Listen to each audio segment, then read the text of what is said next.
All right, ladies and gentlemen, we're about to be joined by Mark Steyn. I want to give you some breaking news as linked on the Drudge Report. The hacking group Anonymous has reportedly said that they have found out there will be no indictment in the Ferguson shooting of Michael Brown. We'll keep you informed. We're going to have a debate. We'll include that in the debate later. But here's Mark Steyn. First, I want us all to watch this.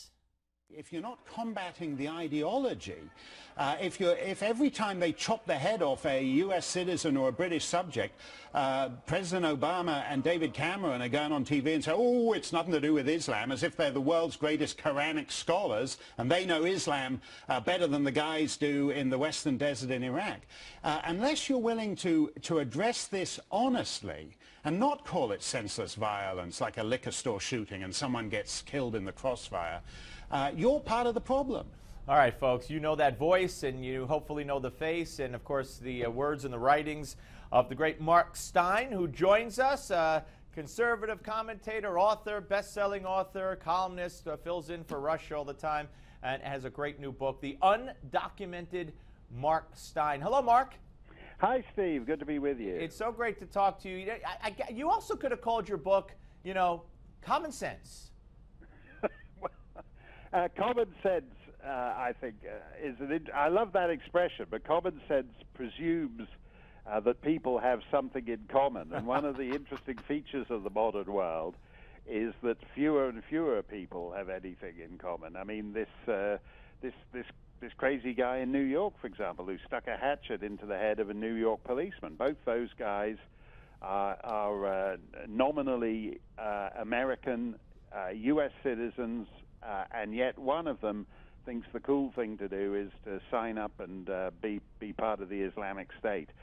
So, as I said, common sense is based on the assumption that we have something in common. And in Western societies these days, fewer and fewer people have enough in common. Right, and of course, fewer and fewer people have that in common with the president of this country. By the way, the book is a compilation. It's your past writings, and it's also right on target. It's a fascinating read, and that's why I call it the Common Sense, not only from that soundbite that we played, but just the book itself. But let me ask you, Mark, I mean,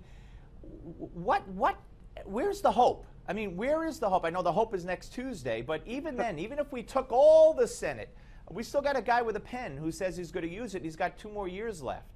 Yeah, that's true. And in that respect, I wouldn't be too hopeful, because he's not Lyndon Johnson. He's not someone who reaches out to work with his own party. Yeah, even Bill Clinton, right? I mean, you mean the other party? Yeah. Yeah, I mean, he doesn't even want to work with the Democrats. Right. Big-shot Democrats in Congress complain all the time. They can't get him on the phone. He never calls. He never writes. He never sends chocolate and flowers.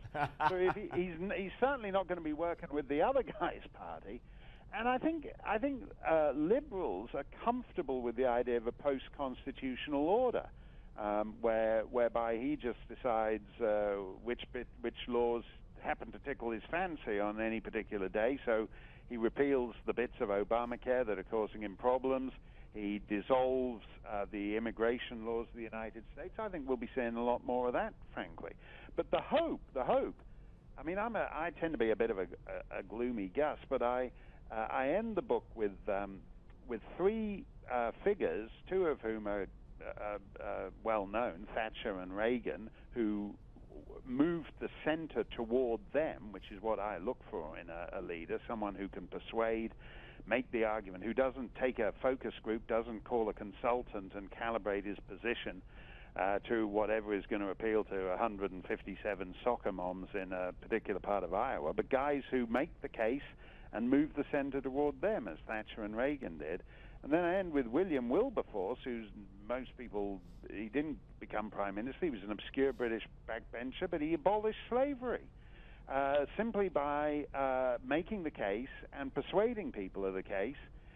And that's all it takes. It actually just takes somebody of no power, somebody has no power except the power of argument, can actually move the meter on public discourse and change the way we look at things. And so that's my hope, that we'll get On Tuesday night, I don't expect William Wilberforce to walk in a frock coat, but I want people who operate on those principles.